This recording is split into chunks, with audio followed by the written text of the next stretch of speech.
आषाढी यात्रेचा सोहळा अवघ्या 6 दिवसांवर येऊन ठेपला आहे। विठुरायाची पदस्पर्श दर्शन रांग आता गोपाळपूरच्या पत्रा शेडपर्यंत आता गेली आहे।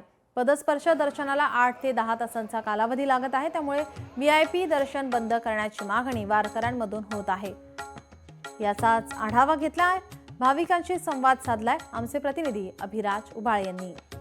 आषाढी यात्रेचा सोहळा अवघ्या 6 दिवसांवर येऊन ठेपलेला आहे। येत्या 6 जुलै रोजी आषाढी एकादशीची महापूजा मुख्यमंत्री देवेंद्र फडणवीस सपत्नीक करणार आहेत। आणि आपण आता बघू शकतोय, आपण गोपाळपूर रोडच्या पत्रा शेड मध्ये आहोत। या पत्रा शेड मध्ये विठुरायाच्या पदस्पर्श दर्शनासाठी रांग लागलेली आहे। शेकडो मैल पायपीट करत या ठिकाणी भाविक या दर्शन रांगेमध्ये दाखल झालेले आहेत।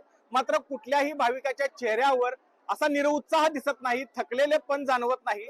भाविक अत्यंत उत्साहामध्ये या ठिकाणी या दर्शन रांगेमध्ये सामील झालेले आहेत। मला सांगा माऊली, तुम्ही कुठून आलात आणि काय देवाकडे मागणी आहे? आता दर्शनाला जाणार आहे तुम्ही?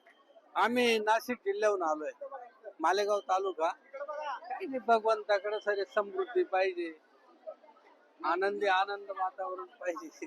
व्हीआयपी दर्शन चालू आहे, त्यामुळे तुम्ही जे 4-5 किलोमीटर दर्शन रांगेमध्ये आहात, या भाविकांची गैरसोय होत आहे, तर हे व्हीआयपी दर्शन बंद व्हावं का? हो, व्हीआयपी दर्शन बंद झालं पाहिजे। हे व्हीआयपी दर्शन आहे, हे पूर्णपणे बंद व्हावं, याला आमचा पूर्ण विरोध आहे। आणि सकाळून लोक असे इथं उभा राहिलेत म्हणजे काय सोपं नाही।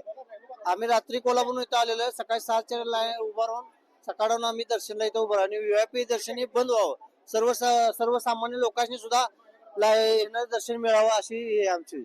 अभिराज उबाळे, लोकशाही मराठी, पंढरपूर। लोकशाही मराठी, ऐका, पहा, जागरूक रहा।